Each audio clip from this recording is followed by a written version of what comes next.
Aujourd'hui, c'est un spécial pour ceux qui désirent reprendre leurs études de lettres ou de français ou des formations où ils auront besoin de se remettre à niveau sur le français.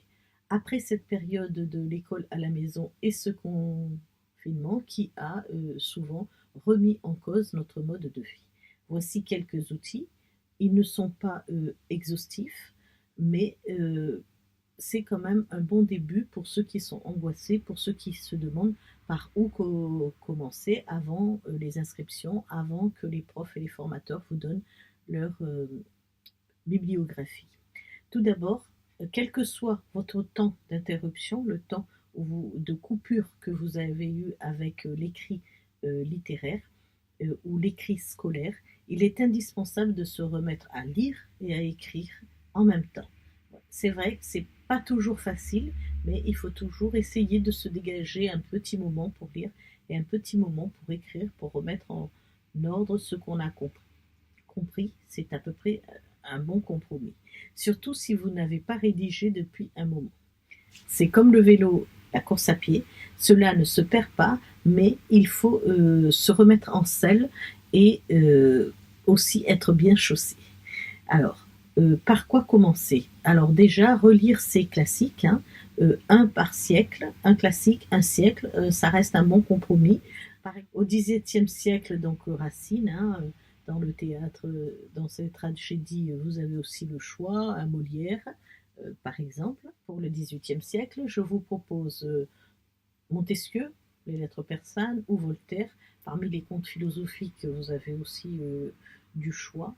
Au XIXe siècle, donc les indispensables, hein, vous avez sur certains sites des universités ou sur certains sites littéraires, études littéraires ou autres, vous avez, on vous met en vert ou dans une autre couleur les indispensables. Hein. Donc souvent on propose l'Assommoir, Hugo, les Contemplations. Donc il faut rester dans, ou bien Maupassant, mais il faut rester à peu près sur ces auteurs-là quand on débute, hein, quand on est déjà, voilà, quand on les a déjà lus, relus et revus, oui, on peut aller s'ouvrir sur d'autres auteurs. Certaines universités mettent sur leur site une bibliographie. Même ceux de l'année dernière, évidemment, c'est toujours bon à prendre. Hein, sur l'université de Poitiers, Paris, ou encore sur le site d'études littéraires, vous avez ce genre de propositions. Alors pour le XXe, XXIe siècle, eh ben, Beckett, Butor, Camus, évidemment, ce sont des noms qui reviennent sur plusieurs sites. Il faut se faire confiance et faire confiance à vos professeurs ou formateurs qui vont vous remettre une bibliographie et certains sont déjà sur les sites.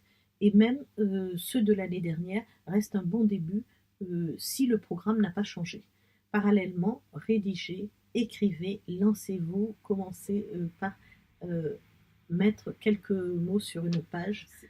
Alors, il vous faut un bon dictionnaire, évidemment, hein, n'importe lequel, mais il faut qu'il soit pour un dictionnaire d'adultes.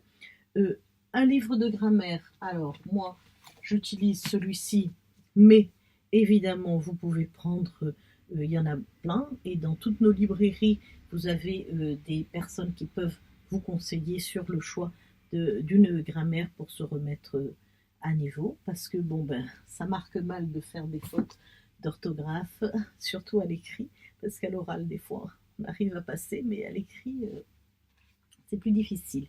Alors, un livre de dissertation aussi, pour commencer à savoir, pour une méthodologie, pour savoir où est-ce que vous allez.